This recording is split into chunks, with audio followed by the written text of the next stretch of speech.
May mga bashers ka rin, kumaga nakaranas ka rin ng bashing. Paano mo na-overcome yun or anong ginagawa mo? Ano po, iniisip ko lang po si, hindi naman po sila makakatulong sa akin at kay mama po. Mas iniisip ko sila mama kasi Sa mga, kumbaga, masinis mo yung blessings na dumarating.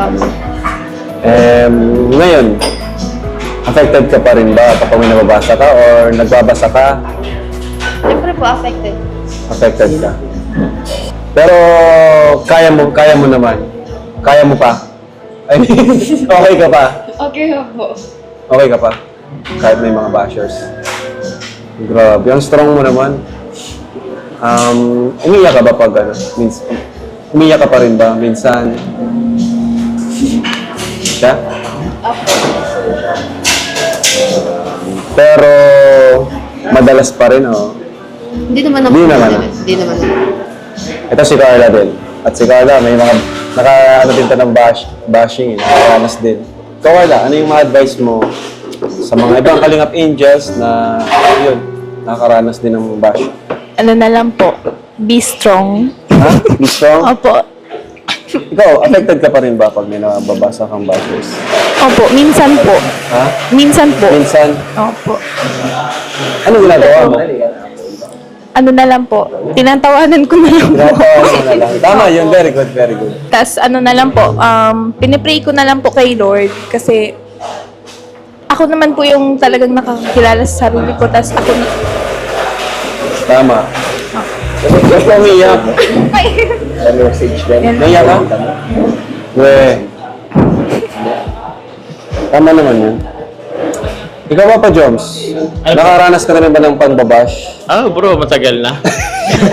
Yung kauna-ulan pa lang. Oo, syempre dumating din tayo dyan. At nung una naapektuhan talaga.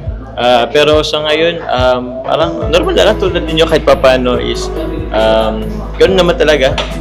Nasa mundo tayo ng social media. So, meron, kahit anong gawin natin, may gawin tayo sa wala, may masasabi at masasabi sa atin yung mga taong ayaw talaga sa atin. So, yun na lang, siguro patuloy lang naman. Ako siguro, ang mga advice ko naman, mas tingnan natin yung positive. Yung positive side. Oo. Like yung mga blessings na dumarating, di ba? Oo naman, Kasi, bro. yun nga, sabi ko, wala namang nawawala sa atin eh. Kumbaga, buti sana kung katumbas nun, isang subo ng pagkain. Ay, oo. Parang daming tumatakbo sa isipan mo. Syempre nalungkot din sa sa amin pagtatapos ng love team ni Merit. Pero, yun nga, ganun talaga. Siguro siguro yun na yata ang siguro best na lang na kasi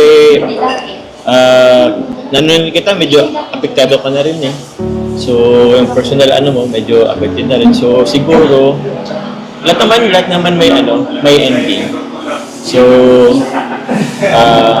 wala na lang. Siguro, yun na yatang the best na lang. May reasons naman. I mean, everything happens for a reason naman.